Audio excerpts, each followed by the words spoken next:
حضرت امام زین العابدین یہ کربلا کے وہ شخص ہیں جنہوں نے سارا منظر اپنی آنکھوں سے دیکھا تھا.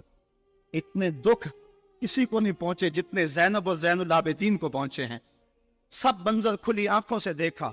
14 سال کی عمر ہے, بیمار ہیں. تاریخ بتاتی ہے اس کے بعد ساری زندگی حضرت زین العابدین نے ٹھنڈا پانی نہیں پیا. جب پانی پینے لگتے تڑپنے لگتے, کہتے مجھے سکینہ کی پیاس یاد آتی ہے, مجھے علی اصغر کا تڑپنا یاد آتا ہے. ساری زندگی پھر ٹھنڈا پانی نہیں پیا. حضرت امام زین العابدین نے یہ سارا منظر کھلی آنکھوں کے ساتھ دیکھا تھا. اور پھر آپ نے دمشق کے بازاروں میں بھی اور کوفے کی گلیوں کے اندر بھی سروں کا یہ قافلہ اپنی قیادت کے اندر جو ہے وہ گزارا تھا. جب یزید کے دربار کے اندر حضرت امام زین العابدین پہنچے تو یزید نے پہلے تو جو ہے وہ دکھ کا اظہار کیا. بعض لوگ یہاں سے یزید کی بریت کا اعلان کرتے ہیں. یہاں کسی نے بڑی خوبصورت بات کہی کہ قاتل کی پشیمانی مقتول کی اہمیت کو تو بڑھا سکتی ہے لیکن اس کے دامن سے قتل کے داغ کو نہیں دھو سکتی. تو اس نے یہ سب کچھ کیا, یہ بس اس کے ٹسوے تھے جو وہ بہانے لگا. لیکن بعد میں اس نے حضرت امام حسین رضی اللہ تعالی عنہ کے دانتوں کے اوپر جو ہے وہ چھڑی مارنا شروع کر دی. تو حضرت ابو برزہ اسلمی صحابی رسول وہاں موجود تھے, وہ کھڑے ہو گئے, بدن کانپتا ہے ان کا. کہنے لگے ظالم ارفع قدیبہ کا, یہاں اپنی چھڑی ہٹا لے. میں نے اپنی ان آنکھوں سے دیکھا ہے کہ کان رسول اللہ صلی اللہ علیہ وسلم یلسمہ, حضور نے ان ہونٹوں کو خود چوما ہے. تو یہ کہہ کہ آپ دربار سے نکل گئے اور روتے تھے, آپ کے بدن پہ کپڑی بھی تاری تھی. بعد میں یزید نے کہا حضرت غلطی ہو گئی اور یہ میں نہیں چاہتا تھا, بتائیں آپ کی کوئی شرط ہو. تو آپ نے فرمایا میری 4 باتیں مان لو. ان 4 باتوں میں ایک بات یہ تھی کہ سر حسین اور سر شہیدہ ہمارے سپرد کر دو تاکہ ہم کربلا جا کے ان کی تدفین کر سکیں. دوسری یہ تھا کہ ہمیں مدینہ حفاظت سے پہنچا دو. تیسری شرط یہ تھی مجھے جو ہے وہ جمعے کا خطبہ دینے کی اجازت دو آج دمشق جامع مسجد کے اندر. چوتھی بات آپ نے یہ فرمائی کہ قاتلان حسین جو ہے وہ میرے سپرد کرو. اس نے کہا ہاں کون ہے قاتل حسین کا؟ لوگوں نے کہا خولی ہے. خولی نے کہا میں نے قتل نہیں کیا, یہ سنان بن انس نخی نے کیا ہے. سنان بن انس نخی کو کہا ہاں تو بتا. کہنے لگا میں قتل کیوں کرنا تھا, یہ تو شمر ذی الجوشن نے کیا ہے. شمر ذی الجوشن کو کہا تو بتا. کہنے لگا میں نے قتل نہیں کیا, میرا کون سا حسین نے کچھ بگاڑا تھا, قتل اس نے کیا ہے جس کی حکومت کو خطرہ تھا. تو یہ ہے وہ ہے قاتل حسین کا. اب یزید کہنے لگا تمہاری یہ شرط تو میں پوری نہیں کر سکتا, یہ بات تو پوری نہیں کر سکتا, اب خطبہ دے لو. اب حضرت امام زین العابدین خطبہ دینے کے لیے کھڑے ہوئے. خطابت تو اس گھر کی لونڈی ہے, جب یہ بولتے ہیں تو حکمت کے موتی دولتے ہیں. جو ہی امام زین العابدین کھڑے ہوئے, 14 سال عمر ہے اور دمشق کی جامع مسجد ہے. یزید بھی بیٹھا تھا, یعنی سلطنت بھی تھے, عوام کا بھی ہجوم تھا. جب آپ نے خطبہ شروع کیا لوگ زاروں کے تار رونے لگے, اور آپ نے اہل بیت کے مناقب جب لوگوں کے سامنے رکھے تو یزید گھبرا گیا کہ کہیں لوگ میرے گریبان تک نہ پہنچے. اس نے مؤذن کو اشارہ کیا جلدی جلدی اذان پڑھو. تو جب اس نے کہا اللہ اکبر اللہ اکبر, تو حضرت شہزادہ زین العابدین نے کہا کہ اس کے اندر کوئی شک نہیں کہ اللہ سب سے بڑا ہے. جب شہادتین کا کہا اشہد ان لا الہ الا اللہ, حضرت امام زین العابدین نے اس کے جواب کے اندر کہا ہاں ہاں اللہ کے علاوہ کوئی معبود نہیں ہے, اس کی گواہی ہم نے خون سے دی ہے, ہم نے اپنے لہو سے دی ہے اس کی گواہی. اور پھر اس کے بعد جب اشہد ان محمد رسول اللہ پہ لفظ آئے تو حضرت امام زین العابدین نے کہا یزید دیکھ اب اذان کے اندر تیرے نانے کا نام ہے یا میرے نانے کا نام ہے؟ آج بھی منبر پہ میرے نانے کا نام ہے. تو یزید مر گیا, اس کا نام مر گیا, اس کا تشخص مر گیا. حسین کل بھی زندہ تھا, حسین آج بھی زندہ ہے. حسین کربلا کے تپتے ہوئے ریگزار میں بھی زندہ تھا, کوفے کے بازار میں بھی زندہ تھا, اور دمشق کی جامع مسجد میں بھی زندہ تھا, مدینے میں بھی زندہ, مکے میں بھی زندہ, کابل میں بھی زندہ, کندھار میں بھی زندہ, قلعہ جنگی میں بھی زندہ, تورا بورا میں بھی زندہ, موصل میں بھی زندہ, بغداد میں بھی زندہ, غزہ کی پٹی میں بھی زندہ, فلسطین میں بھی زندہ. آج حسین کی زندگی اور حسین کا باقپن دنیا کو بتا رہا ہے, بش کو بتا رہا ہے تیرے منہ پہ تماچا حسین مارے گا. زمانہ بتائے گا کہ حسین کل بھی زندہ تھا, حسین آج بھی زندہ ہے. حسین کی فکر لے کے اٹھو اور پوری دنیا پہ چھا جاؤ. اور زمانے کو بتاؤ کہ ہم حسین ابن علی کے سپاہی ہیں، صرف محرم کے دن آنسو بہا لینے سے کچھ نہیں ہوگا۔ کیا صرف محرم حسین کا مہینہ ہے؟ نہیں، پورا سال حسین کا ہے، پوری زندگی حسین کی ہے، پورے زمانے حسین کے ہیں۔ یہ صرف عاشور کا دن یا عاشور کی شب ہی حسین کی نہیں، سارے زمانے حسین کے ہیں۔ کل بھی حسین کا تھا، آج بھی حسین کا ہے، کل بھی حسین کا ہوگا۔ آؤ اٹھیں، قرآن کو لے کر کے حسین ابن علی نیزے کی نوک پر بھی چڑھ کے قرآن سنایا، اور آج ہم اسی قرآن کی دعوت کو لے کر کے اٹھیں اور حسین ابن علی کے پیغام کو گھر گھر پہنچ۔ ان کا جب وصال ہوتا ہے تو حضرت زید بن عبداللہ اپنے باغ کو پانی دے رہے ہیں، تو کسی نے جا کے ان کو کہا کہ حضور کا انتقال ہو گیا ہے، تو انہوں نے یوں ہاتھ اٹھا کے کہا اللہم اذہب بصری حتی لا ارا بعد حبیبی محمد احدا، اے اللہ میری آنکھوں کی بینائی اچک لے، مجھے نہیں چاہیے یہ آنکھیں، حضور کے بغیر میں اب کسی اور کو نہیں دیکھنا چاہتا۔ اللہ تعالیٰ نے ان کی آنکھوں کی بینائی ان کی دعا پر جو ہے وہ واپس لے لی۔ کچھ لوگ ان کا حال پوچھنے گئے، جب پتا چلا ان کی بینائی چلی گئی ہے تو انہوں نے کہا بڑا افسوس ہوا ہے کہ تمہاری آنکھوں کی بینائی جاتی رہی۔ تو فرمانے لگے تمہیں افسوس ہوگا، مجھے تو کوئی افسوس نہیں، میں حضور کے چہرے کے بغیر کچھ دیکھنا ہی نہیں چاہتا۔ یہ پیار کی وہ انوکھی داستان ہے کہ جو آپ کو کائنات میں کہیں بھی نہیں ملے گی۔ حضرت حسان بن ثابت رضی اللہ تعالیٰ عنہ کے اشعار پڑھے جو حضور کے وصال پہ انہوں نے کہے ہیں، اس میں وہ فرماتے ہیں حضرت حسان بن ثابت، کاش کہ مجھے کالا سانپ لڑ جاتا اور میری زندگی کا خاتمہ کر دیتا۔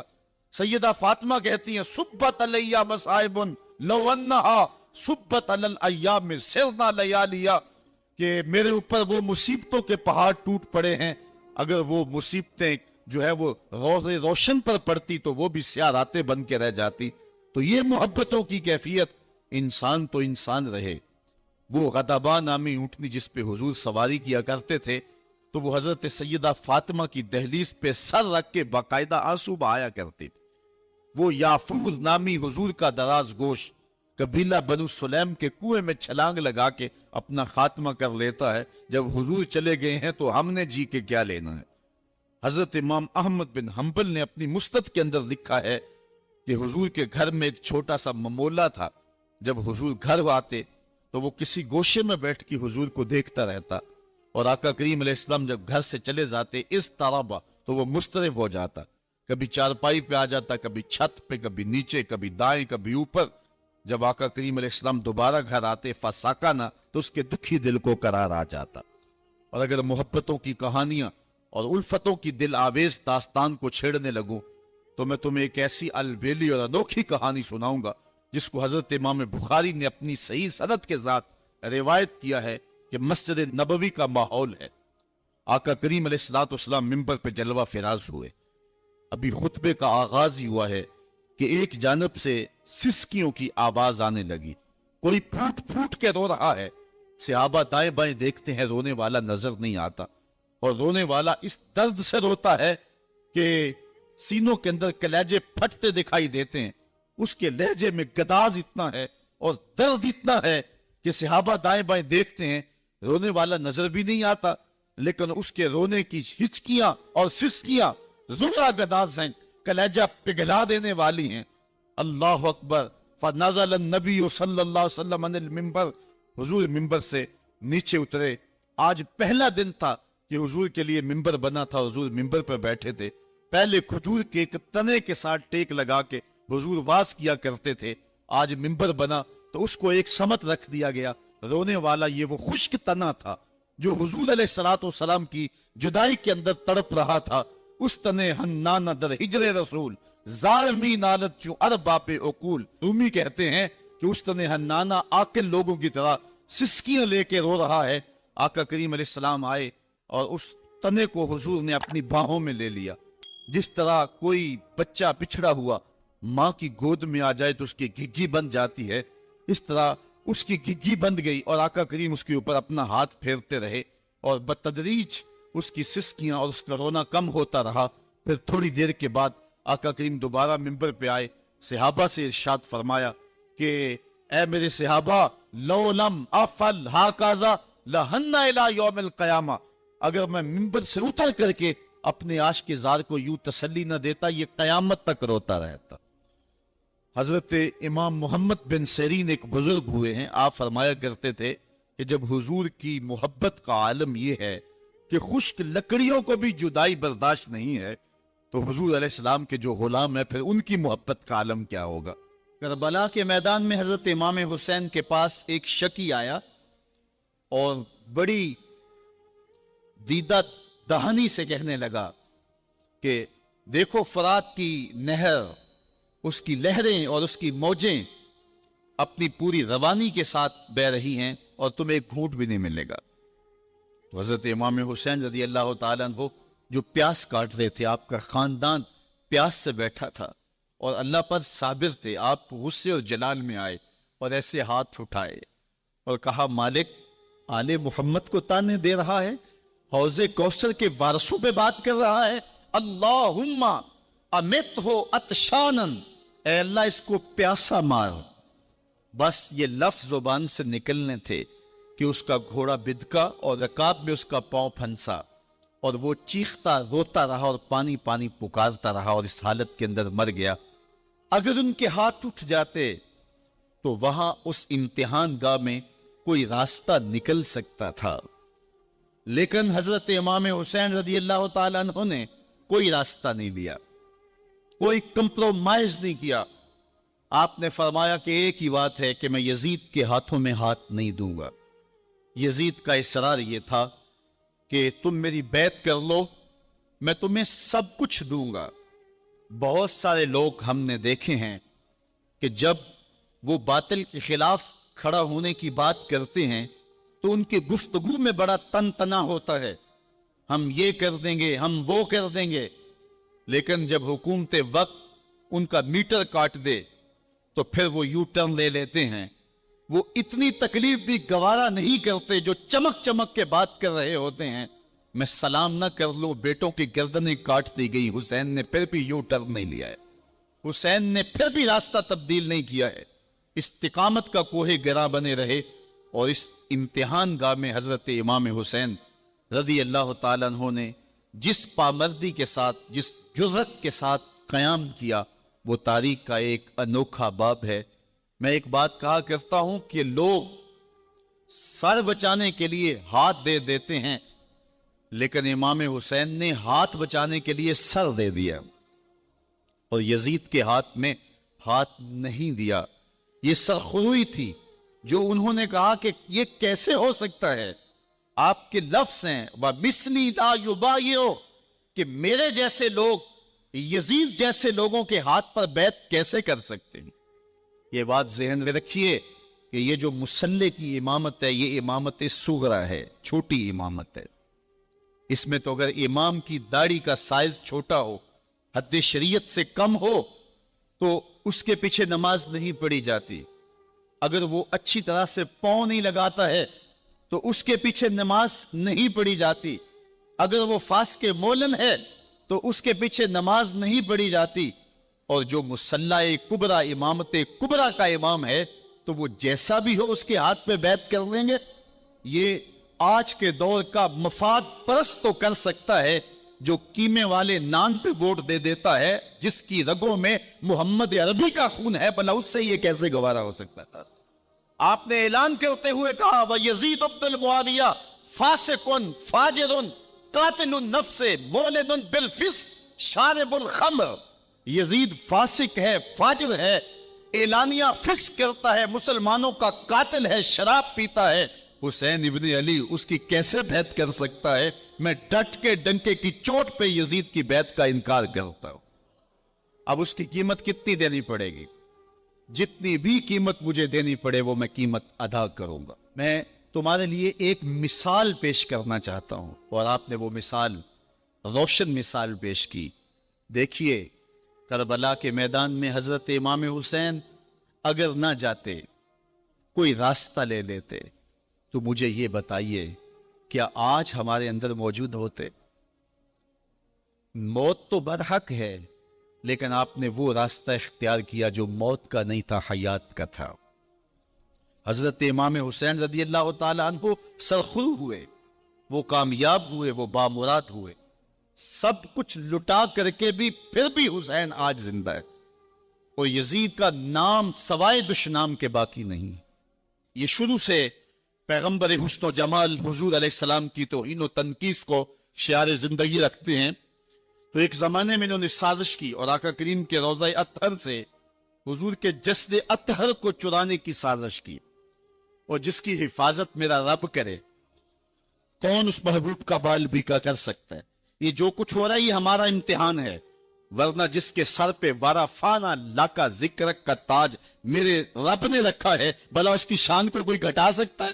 جدا ذکر خدا بلند کرے کیڑا جمع حسن و بند کرے، اس ذکر دا حافظ آپ خدا پڑھو لا الہ، خود اللہ حفاظت کرنے والا ہے ذکر کی۔ یہ تاج رب نے محبوب کے سر پہ رکھا ہوا ہے، اس لیے چاند کی طرف منہ کر کے تھوکنے سے چاند کی نوری کرنوں کو میلا نہیں کیا جا سکتا۔ تھوکنے والے کا اپنا منہ گندا ہوگا، لیکن چاند کل بھی روشن تھا، چاند آج بھی روشن رہے گا۔ مدینے والے چاند کی عظمتوں کو کوئی گہنا سکتا ہی نہیں ہے، کیونکہ جس کے سر پہ ورفانا لکا ذکر کی چادر میرے رب نے تان دی ہے، اس کی عظمتوں کو کوئی گھٹا سکتا ہی نہیں ہے۔ یہ امتحان ہمارا ہے، یہ آزمائش ہماری ہے۔ اللہ اکبر۔ تو میں نے کہا کہ یہ سعادت مند لوگوں کا مقصوم ہوتا ہے، تو زمانے میں یہ سازش کی کہ حضور کے جسد اطہر کو روضہ انور سے نکال لیا جائے، اور پھر باقاعدہ انہوں نے 2 اشخاص کو وظائف پڑھا کر کے، داڑیاں رکھوا کر کے، جبہ و دستار پہنا کر کے مدینے میں بھیجا، صوفیاء کے، نیکوکاروں کے، علماء کے، زاہدین کے روپ میں، اور انہوں نے وہاں ایک جگہ کرائے پہ لے لی اور اپنی کارروائی کا آغاز کر دیا۔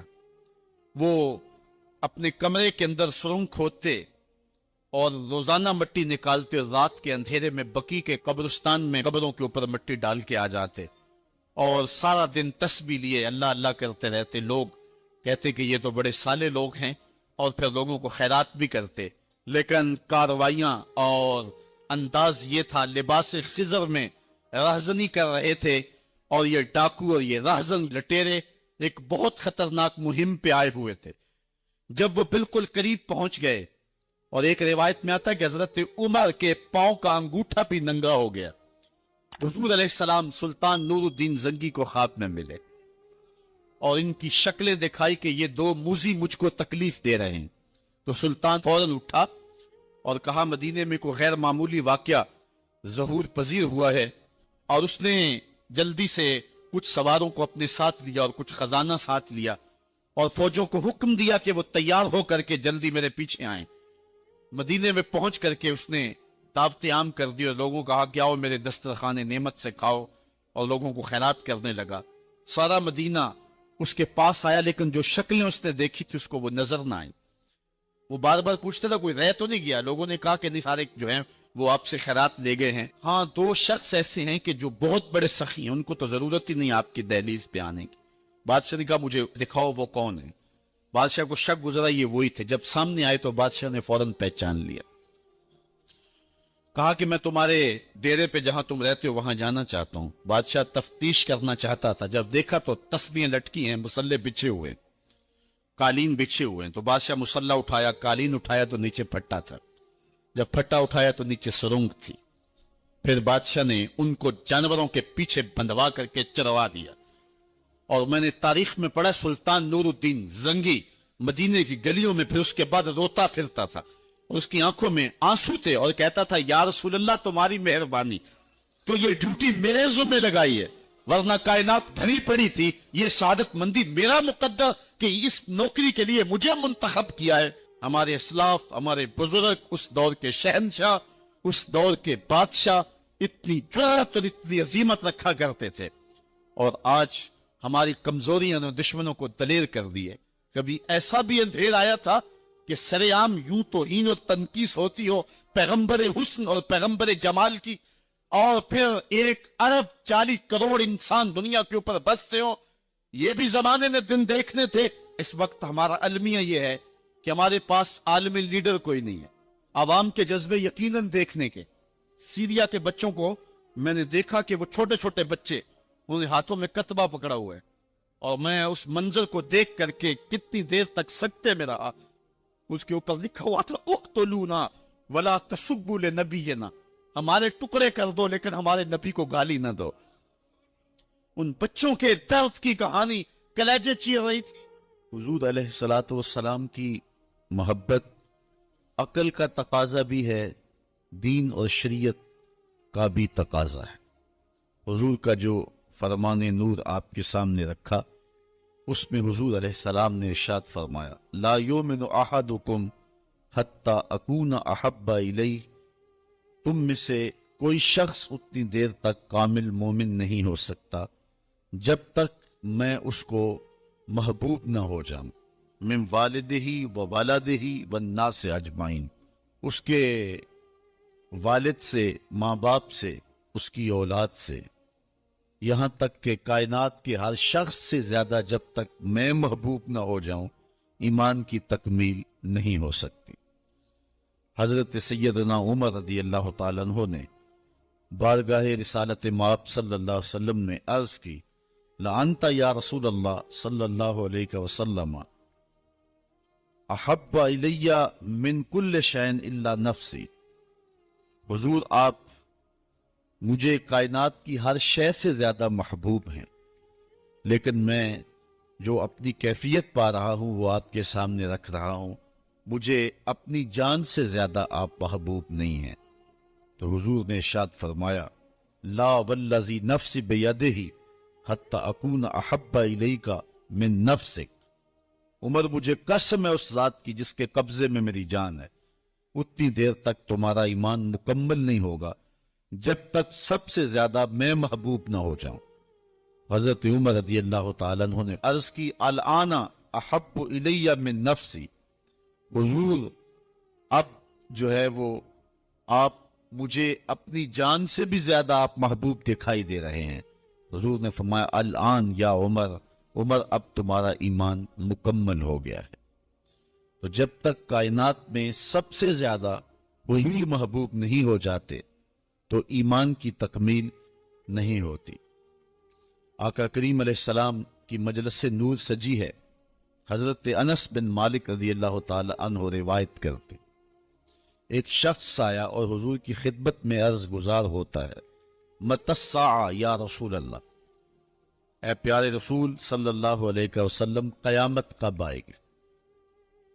اگر ایک طالب علم پوچھ رہا ہو کہ استاد جی امتحان کب ہوں گے تو اس کا مطلب صاف صاف یہ ہے کہ اس نے بھرپور تیاری کر رکھی ہے اور بے چینی سے اسے امتحانات کا انتظار ہے. تو اس نے کہا متی الساعہ، قیامت کب آئے گی؟ تو حضور نے اس کو جو جواب دیا فرمایا ما عادت لہا، قیامت کا پوچھ رہے ہو اس کے لیے تیاری کیا کر رکھی؟ تو شخص کا جواب سنتی اس نے عرض کی ما عادت لہا من کثیر صلاۃ ولا صوم ولا صدقہ ولیکن احب اللہ ورسولہ، میں قیامت کی تیاری کے لیے نمازوں، روزوں اور صدقات کی کثرت نہیں رکھتا. بعض ہمارے خطبہ جوش خطابت میں کہہ دیتے ہیں کہ اس نے کہا کہ یا رسول اللہ نہ میں نمازیں پڑھی ہیں نہ میں روزے رکھے ہیں. یہ کیسے ہو سکتا ہے کہ ایک صحابی رسول ہو اور وہ نماز نہ پڑھتا ہو اور وہ روزے نہ رکھتا ہو؟ اس نے روزوں اور نمازوں کی کثرت کی نفی کی ہے. لفظ جو حدیث کے ہیں وہ یہ ہیں، اس نے کہا ما عادت لہا من کثیر صلاۃ ولا صوم ولا صدقہ، میرے پاس نمازوں اور روزوں اور صدقے کی کثرت نہیں ہے. اس بات پہ مجھے کوئی تیاری کی صورت میں ناز نہیں ہے کہ میرے پاس بہت ساری نمازوں کا ذخیرہ ہے، صدقات میں نے بہت سارے کیے ہیں، لیکن جو میری تیاری ہے وہ یہ ہے ولیکن احب اللہ ورسولہ، میں اللہ اور اس کے رسول سے پیار کرتا ہوں، میری بس یہی تیاری ہے.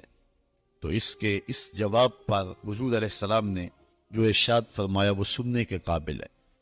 آقا کریم علیہ السلام نے ارشاد فرمایا انت مع من احببت، تو جس کے ساتھ محبت کرتا ہے اسی کے ساتھ ہوگا. فرماتے ہیں کہ پھر ہماری خوشی کی انتہا نہ رہی اور ایمان لانے کے بعد صحابہ سب سے زیادہ اگر کسی قول پہ خوش ہوئے ہیں، کسی بات پہ بہت زیادہ انہیں فرحت ہوئی ہے تو وہ اس بات پہ فرحت ہوئی ہے انت مع من احببت، تو اس کے ساتھ ہوگا جس کے ساتھ تو محبت کرتا ہے. حضور نے ارشاد فرمایا ان الرسالۃ والنبوۃ قد انقطعت رسالت اور نبوت اب ختم ہو گئی. فلا رسول آبادی ولا نبی آبادی، میرے بعد کوئی رسول بھی نہیں آئے گا، میرے بعد کوئی نبی بھی نہیں آئے گا.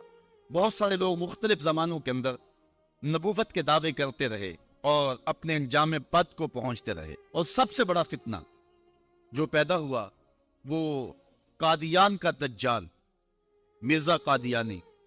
پہلے تو اس نے یہ کہا کہ حضور علیہ السلام کے بعد نبوت کا اجرا ممکن نہیں ہے، اور اپنی ایک کتاب حمامت البشرا کے اندر اس نے کہا رب رحیم شان والے نے ہمارے نبی کا نام خاتم الانبیاء بغیر کسی استثناء کے رکھا ہے، اور ہمارے نبی نے لا نبی بعدی کے بیان سے اس کی تشریح کر دی ہے، جو طالب علموں کے لیے بالکل واضح ہے.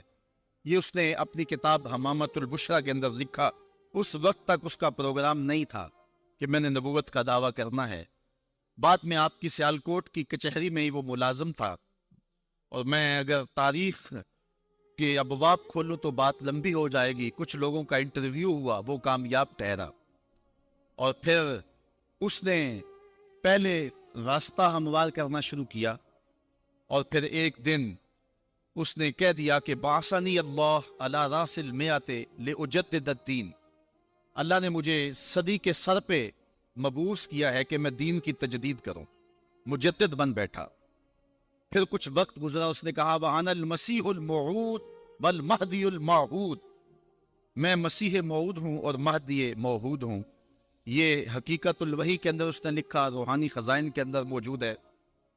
پھر ایک دن بدبخت نے کہا کہ منم مسیح زماں و منم کلیم خدا، منم محمد و احمد کے مجتبی باشد، استغفر اللہ لعنت اللہ علی الکاذبین. اس نے کہا میں ہی مسیح زماں ہوں، میں ہی کلیم خدا ہوں، اور معاذ اللہ استغفر اللہ میں ہی محمد ہوں، میں ہی احمد ہوں کہ جو مجتبی تھے. اور پھر بدبخت آگے بڑھا اور اس نے انبیاء کی توہین کی، ذات باری کی توحید کی، اور کہا بایعانی ربی، میرے رب نے میری بیعت کی ہے. معاذ اللہ استغفر اللہ. یہ روحانی خزائن کے صفحہ نمبر 227 پہ اس نے لکھا.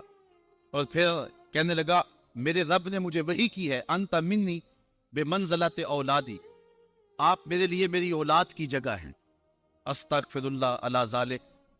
پھر اس نے کہا ابن مریم کے ذکر کو چھوڑو، اس سے بہتر غلام احمد ہے. استغفر اللہ. پھر اس نے لفظ گھڑنے شروع کر دیے اور اللہ کی وحی اس کو قرار دینا شروع کر دیا. میرے پاس اتنا وقت نہیں ہے کہ اس کے حفوات اور اس کی بکواسات کو آپ کے سامنے رکھوں، لیکن جو اس نے وحی کے نام سے لوگوں تک پہنچایا وہ گالیاں تھی، وہ لغویات تھے، وہ الوہیت کی توہین پر مشتمل باتیں تھی، انبیاء کی توہین تھی، صحابہ اور اہل بیت کی توہین تھی، اور تضادات پر مشتمل باتیں تھی. اور کیوں نہ ہو کہ یہ شخص ازلی بدبخت تھا، اور پھر اس نے یہاں تک کہا کہ جو میری بات کو نہیں مانتے اور مجھے تسلیم نہیں کرتے وہ جنگلوں کے سور اور کنجریوں کی اولاد ہیں. استغفر اللہ علی ذالک. اور مسلمانوں کو اپنی حمایت اور اپنی اطاعت کے لیے اس نے ابھارا.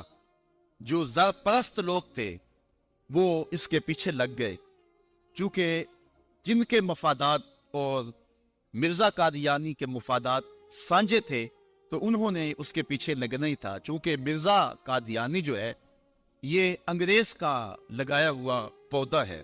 مختلف ویب سائٹس پر اسلام کے نام پر مرزائی آج بھی سرگرم عمل ہیں. اللہ تعالیٰ جل شانہ نے ہمارے علماء کو یہ توفیق نصیب فرمائی کہ وہ پوری قوت کے ساتھ ان کے مقابلے کے اندر نکلے. پیر سید جماعت علی شاہ رحمۃ اللہ تعالی علیہ، آپ نے فرمایا ان قریب ذلیل ہو کے مرے گا. پھر جہاں مرا آپ کو پتا ہے، گندگی میں لتڑا ہوا تھا، تڑپتا ہوا مرا. اللہ تعالیٰ جل شانہ نے علماء کو طاقت دی، انہوں نے ناطقہ بند کر کے رکھ دیا. پھر جب پاکستان بنا تو سب سے زیادہ جن لوگوں نے مخالفت کی پاکستان کی وہ مرزائی تھے. پاکستان کے حق میں انہوں نے ووٹ نہیں دیا. آج بھی جو ربوے میں دفن ہوتے ہیں وہ امانتاً دفن ہوتے ہیں. ان کا عقیدہ ہے کہ پاکستان ٹوٹ جائے گا اور ہمیں اٹھا کر کے جو ہے وہ قادیان میں دفن کیا جائے گا. یہ وصیت کر کے وہاں دفن ہوتے ہیں. جب بھٹو کا دور آیا 74 کے اندر نشتر کالج کے کچھ طلبہ مری جا رہے تھے، ربوے سے گزرے تو مرزائی گنڈوں نے ان کو جو ہے وہ سب و شتم کیا اور ضرب و زود کیا، ان کو مارا، زخمی کر دیا.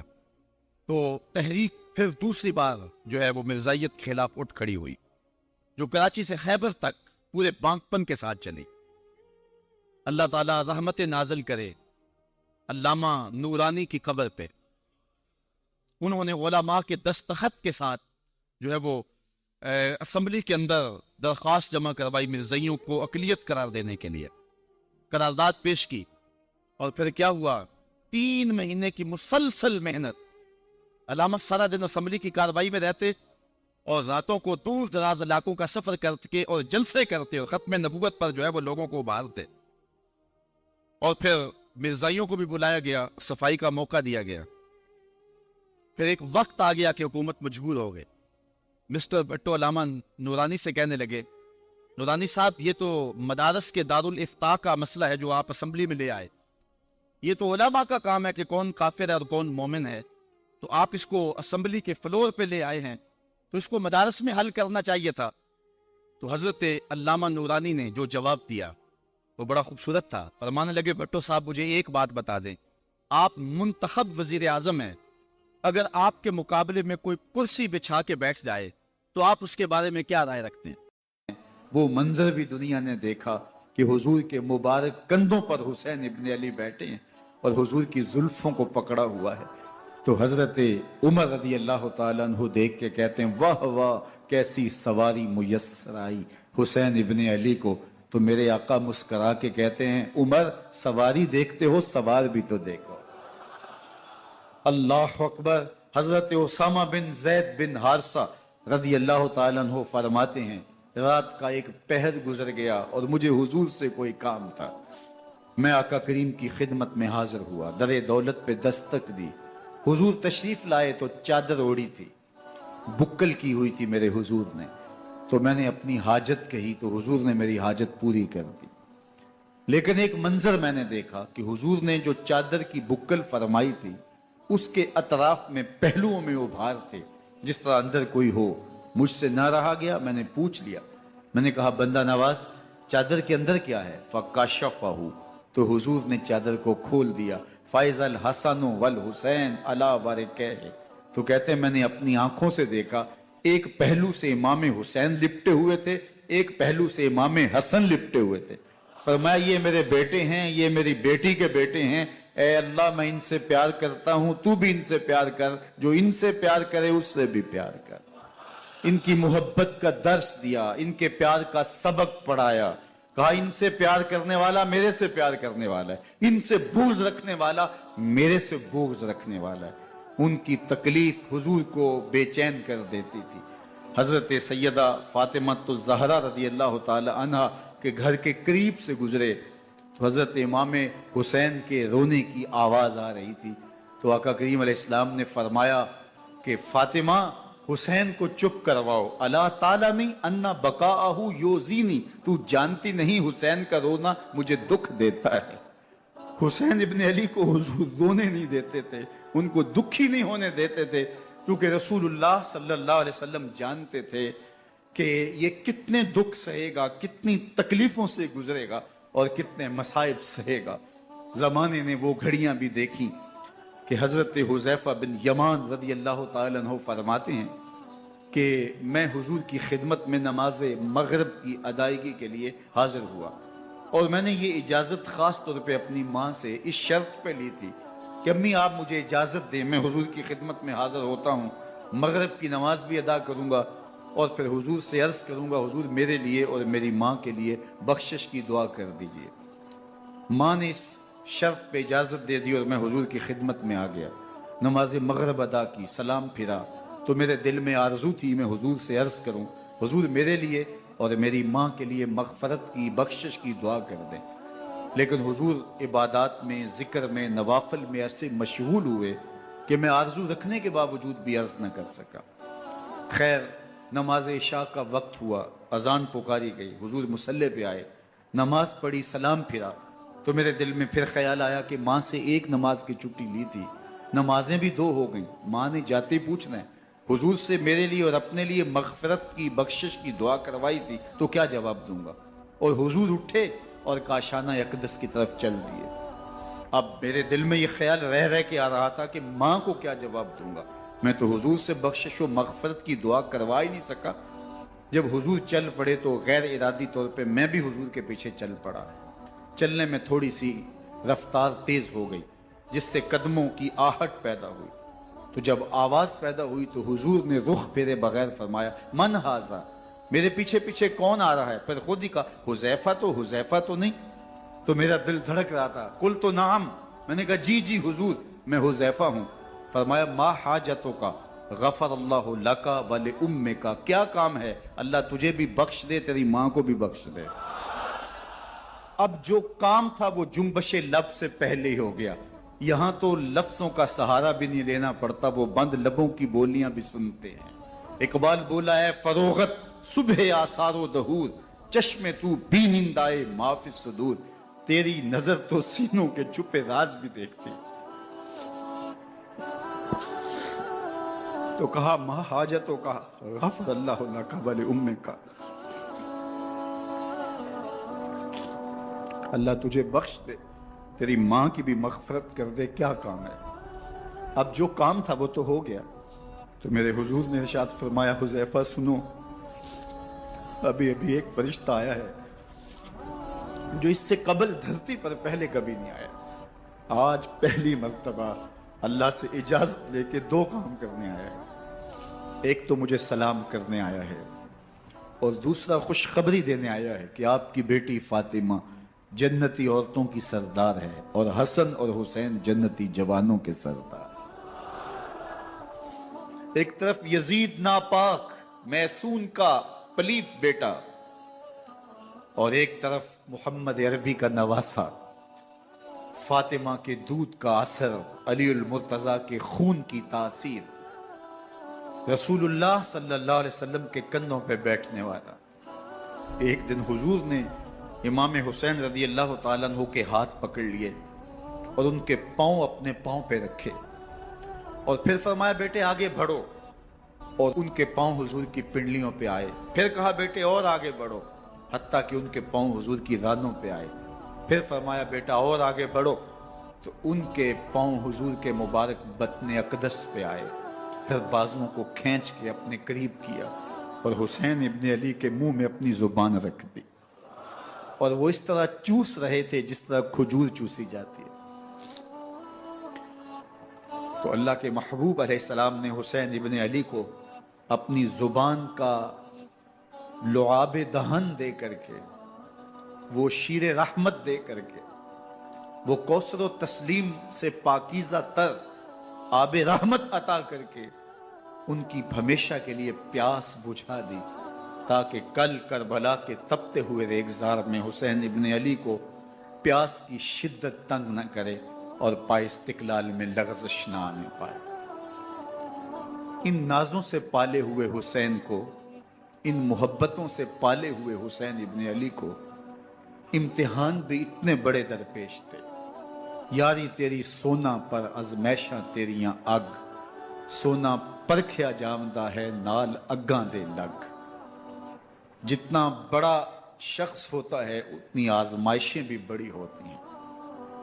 پیغمبر رحمت کی آغوش میں کھیلنے والا، حجرہ فاطمہ کا جانشین، مصلی رسول کا وارث، منبر رسول صلی اللہ علیہ وآلہ وسلم پر حضور کے مبارک پہلو اور گود میں بیٹھنے والا حسین، حضور کی زبان چوسنے والا حسین، حضور کے کندھوں پہ سواری کرنے والا حسین، آقا کریم علیہ السلام کے مبارک سجدے کی حالت کے اندر حضور کی پشت پہ کھیلنے والا حسین۔ قیامت تک حضرت امام حسین رضی اللہ تعالیٰ عنہ نے اپنی سنت کو بطور نمونہ چھوڑا اور فرمایا وَلَكُمْ فِيَّ أُسْوَةٌ، میں اس لیے خود کربلا کے ریگزار کے اندر ایک انوکھی داستان رقم کرنے جا رہا ہوں تاکہ قیامت تک لوگوں کے لیے میری زندگی ایک نمونے کے طور پہ موجود رہیں اور جبر کے خلاف لوگ ٹکرانے کا حوصلہ رکھیں۔ حضرت امام حسین رضی اللہ تعالی عنہ نے کربلا کی اس دوپہر کے اندر جو عظیمت کی داستان رقم کی اور جس طرح جبر کے سامنے پوری قوت سے سینہ تان کے کھڑے ہو گئے، 22,000 افراد کے سامنے تنہا شخص کا ڈٹ جانا یہ کوئی تماشا نہیں ہے. 72 افراد کے زخم کلیجے پہ موجود ہیں اور اپنے بھائیوں، بیٹوں، بھتیجوں اور بھانجوں کے لاشیں اٹھا اٹھا کے آپ خیموں تک لا چکے ہیں. آپ کے ہاتھوں کے اندر علی اصغر دم توڑ چکے ہیں اور جوان علی اکبر آپ اس کو اٹھا کے خیمے تک لا آئے ہیں. تو اتنی جرأت اور اتنی پامردی کے ساتھ 71 لاشیں لائن کے اندر پڑے ہیں. گھر میں ایک میت ہو جائے سارا شہر سنبھالا دینے والا ہوتا ہے، پھر بھی دکھ نہیں تھمتا. کہتے ہیں چھوڑ دو، اس کا کلیجہ کٹ گیا ہے، اس کا جوان رخصت ہو گیا ہے، اس کے سینے کا چین لٹ گیا ہے، سلام کرو حسین ابن علی کو. 71 لاشیں لائنوں میں لگے ہوئے ہیں، بے گور و کفن لاشیں پڑے ہوئے ہیں، اور ادھر خیمے کے اندر پردہ داروں کہ پردے کا بھی لحاظ ہے.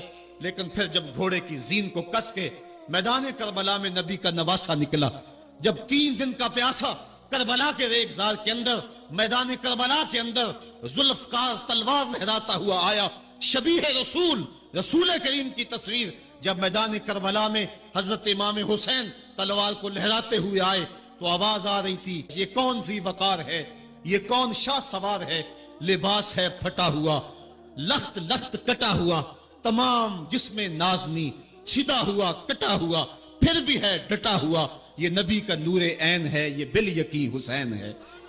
حضرت امام حسین رضی اللہ تعالیٰ عنہ نے کس انداز کے ساتھ جبر کے خلاف پوری قوت سے کھڑے ہو کر کے دنیا کے سامنے اپنا اسوہ رقم کیا، اور گھوڑے کی زین سے جب فرش زمین کی طرف آئے. حضرت امام حسین رضی اللہ تعالیٰ عنہ کا آخری وقت سر جو تھا وہ سجدے میں تھا، اور سجدے کی حالت کے اندر دست قاتل نے سر حسین کو تن حسین سے الگ کیا. یہ دنیا کے سامنے حضرت امام نے اپنا اسوہ رکھا کہ یہی تو پیغام میں دینے آیا ہوں، یہی تو جو ہے وہ تحریر میں نے کربلا کی ریت پر اپنے خون سے رقم کرنی تھی کہ یہ سر کٹ سکتا ہے لیکن جھکے گا تو صرف اپنے مالک کی چوکٹ پہ جھکے گا. یزید کے سامنے یہ سر جھک نہیں سکتا ہے. تو حضرت امام حمام رضی اللہ تعالیٰ عنہ نے کربلا کے تپتے ہوئے ریگزار میں جب 72-73 لاشیں خیموں کے سامنے پڑے تھے اور اتنے زخم کلیجے پہ تھے، راوی کہتا ہے کہ جب آپ کی قمیض اتاری گئی تو 113 سوراخ اس میں تیروں کے تھے، 33 زخم نیزوں کے تھے، 34 گھاؤ تلواروں کے تھے. اتنے زخم جسم کے اندر اور جسم چور ہے زخموں سے. لیکن حضرت امام حسین نے جب پیشانی سجدے میں رکھی تو آخری لفظ یہ تھے، اللہم رضن بقضائک وصبرن علی بلائک تسلیما لامرک سبحان ربی العالی. مالک تیری تقدیر پہ راضی ہو گیا ہوں، مالک زخم سے پہ بھی میں مسکرا رہا ہوں، مالک تیری طرف سے جو دکھ آئے میں نے ان کو قبول کیا، جے سونا میرے دکھ وچ راضی تے میں سکھ نو چلے ڈاواں. مالک میں سب کچھ قبول کیا، حسین تیری رضا پہ راضی ہے، میرے مالک تو بھی بتا تو بھی حسین پہ راضی ہوا ہے کہ نہیں ہوا ہے. آواز آ رہی تھی، اس پیاسے پر علی شیر خدا کو ناز ہے، اس نواسے پر محمد مصطفیٰ کو ناز ہے. اوروں نے بھی سجدہ کیا پر اس کا عجب انداز ہے، اس نے وہ سجدہ کیا جس پر خدا کو ناز ہے. اے حسین ابن علی تم پر سلام، نازش آل نبی تم پر سلام. یہ دنیا کے سامنے حضرت امام نے اپنا اسوہ رکھا کہ یہی تو پیغام میں دینے آیا ہوں، یہی تو جو ہے وہ تحریر میں نے کربلا کی ریت پر اپنے خون سے رقم کرنی تھی کہ یہ سر کٹ سکتا ہے لیکن جھکے گا تو صرف اپنے مالک کی چوکٹ پہ جھکے گا. یزید کے سامنے یہ سر جھک نہیں سکتا ہے.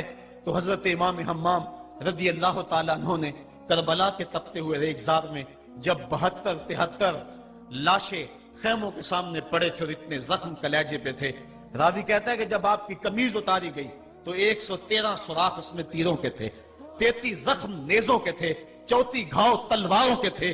اتنے زخم جسم کے اندر اور جسم چور ہے زخموں سے. لیکن حضرت امام حسین نے جب پیشانی سجدے میں رکھی تو آخری لفظ یہ تھے، اللہم رضن بقضائک وصبرن علی بلائک تسلیما لامرک سبحان ربی العالی. مالک تیری تقدیر پہ راضی ہو گیا ہوں، مالک زخم سے پہ بھی میں مسکرا رہا ہوں، مالک تیری طرف سے جو دکھ آئے میں نے ان کو قبول کیا، جے سونا میرے دکھ وچ راضی تے میں سکھ نو چلے ڈاواں. مالک میں سب کچھ قبول کیا، حسین تیری رضا پہ راضی ہے، میرے مالک تو بھی بتا تو بھی حسین پہ راضی ہوا ہے کہ نہیں ہوا ہے. آواز آ رہی تھی، اس پیاسے پر علی شیر خدا کو ناز ہے، اس نواسے پر محمد مصطفیٰ کو ناز ہے۔ اوروں نے بھی سجدہ کیا پر اس کا عجب انداز ہے، اس نے وہ سجدہ کیا جس پر خدا کو ناز ہے۔ اے حسین ابن علی تم پر سلام، نازش آل نبی تم پر سلام۔ آج لہجہ بھی دم توڑ رہا ہے اور سورج بھی درد غروب سے زرد ہو رہا ہے۔ وقت کے دامن میں گنجائش نہیں کہ میں اس مضمون کو چھیڑوں۔ آؤ ہم سلام کرتے ہیں۔ یہ سورج سامنے چمک رہا ہے، میں یہاں بیٹھا سوچ رہا تھا کہ ہم نے تو نہیں دیکھا، اے سورج دوپہر کا وہ منظر تم نے تو دیکھا تھا، جب کربلا میں حسین کا سر کٹا تھا، جب گھر لٹا تھا، جب خیموں کو آگ لگی تھی، جب سکینہ رو رہی تھی، اور جب گھوڑا خالی پلٹا تھا اور سکینہ پوچھتی تھی گھوڑے تو خالی آ گیا ہے، حسین کہاں چھوڑ آیا ہے۔ آج یہ سورج یہ چمک چمک کے وہ ہمیں کہانی سنا رہا ہے اور ہمیں پیغام دے رہا ہے کہ نبی کے نام پہ حسین نے تو سر کٹا دیا۔ آج تم کہتے ہو دین پہ چلنا بڑا مشکل ہے، تم شور ڈال رہے ہو، جن کے لیے مسجدوں میں قالین بچھے ہوئے ہیں، گرم پانی دستیاب ہے اور ان کے لیے مسجدوں میں آسائشیں موجود ہیں، اور پھر بھی وہ کہتے ہیں دین پہ چلنا بڑا مشکل ہے۔ ذرا دیکھو حسین ابن علی کو، سجدے میں سر رکھ کے، پیشانی رب کے حضور رکھ کے حسین ابن علی کہہ رہے ہیں مالک میں سر کٹا کے بھی تیرے حضور حاضر ہوں اور تجھ پہ راضی ہوں، تو بھی بتا کہ تو بھی حسین پہ راضی ہے یا نہیں ہے۔ اے حسین ابن علی تم پر سلام، نازش آل نبی تم پر سلام، تم پہ لاکھوں رحمتیں لاکھوں سلام۔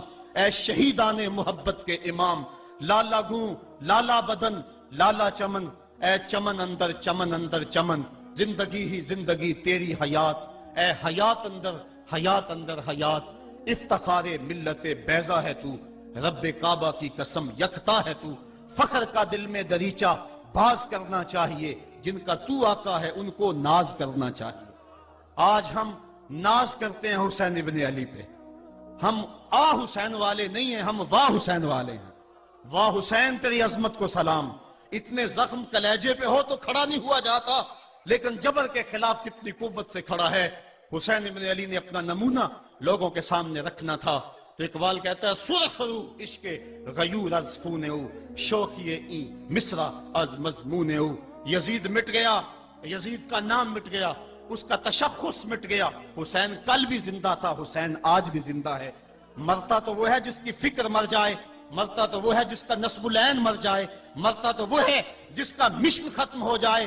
حسین کا نصب العین زندہ، حسین کی فکر زندہ، حسین کا مشن زندہ، حسین زندہ، حسین کا نانا بھی زندہ۔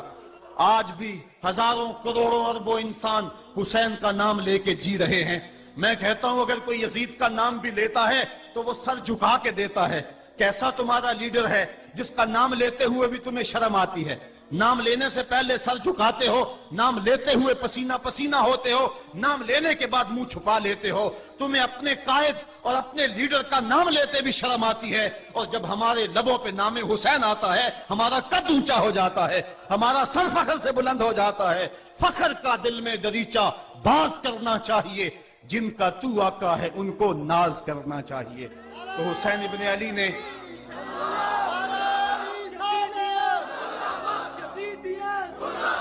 کسی نے کہا تھا کہ یہ دو شہزادوں کی جنگ تھی، تو کسی نے بڑا خوبصورت جواب دیا، اس نے کہا کربلا جنگ تھی اگر دو شہزادوں کی، قلم میں زور ہے تو لکھو حسین ہار گئے، لہجے میں تنتنا ہے تو لکھو حسین ہار گئے، انداز میں زور ہے تو کہو حسین ہار گئے۔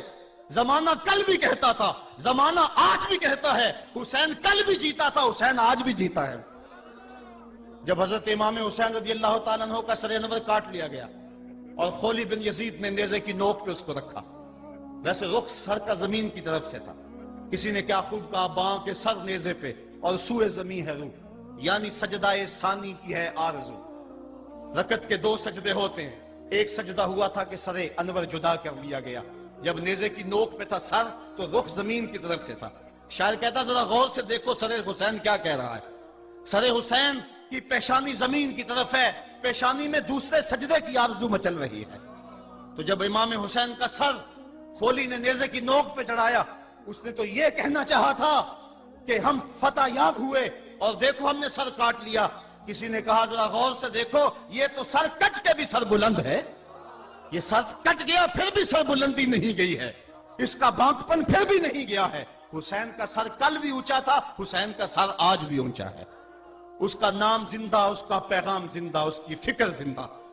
حضرت امام زین العابدین یہ کربلا کے وہ شخص ہیں جنہوں نے سارا منظر اپنی آنکھوں سے دیکھا تھا۔ اتنے دکھ کسی کو نہیں پہنچے جتنے زینب اور زین العابدین کو پہنچے ہیں۔ سب منظر کھلی آنکھوں سے دیکھا، 14 سال کی عمر ہے، بیمار ہیں، تاریخ بتاتی ہے اس کے بعد ساری زندگی حضرت زین العابدین نے ٹھنڈا پانی نہیں پیا، جب پانی پینے لگتے تڑپنے لگتے، کہتے مجھے سکینہ کی پیاس یاد آتی ہے، مجھے علی اصغر کا تڑپنا یاد آتا ہے، ساری زندگی پھر ٹھنڈا پانی نہیں پیا۔ حضرت امام زین العابدین نے یہ سارا منظر کھلی آنکھوں کے ساتھ دیکھا تھا، اور پھر آپ نے دمشق کے بازاروں میں بھی اور کوفے کی گلیوں کے اندر بھی سروں کا یہ قافلہ اپنی قیادت کے اندر جو ہے وہ گزارا تھا۔ جب یزید کے دربار کے اندر حضرت امام زین العابدین پہنچے تو یزید نے پہلے تو جو ہے وہ دکھ کا اظہار کیا۔ بعض لوگ یہاں سے یزید کی بریت کا اعلان کرتے ہیں۔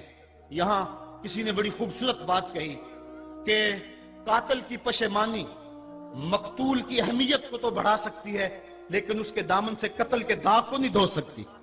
تو اس نے یہ سب کچھ کیا، یہ بس اس کے ٹسوے تھے جو وہ بہانے لگا، لیکن بعد میں اس نے حضرت امام حسین رضی اللہ تعالی عنہ کے دانتوں کے اوپر جو ہے وہ چھڑی مارنا شروع کر دی۔ تو حضرت ابو برزہ اسلمی صحابی رسول وہاں موجود تھے، وہ کھڑے ہو گئے، اٹھ کے بدن کانپتا ہے ان کا، کہنے لگے ظالم ارفع قدیبہ کا، یہاں اپنی چھڑی ہٹا لے، میں نے اپنی ان آنکھوں سے دیکھا ہے کہ کان رسول اللہ صلی اللہ علیہ وسلم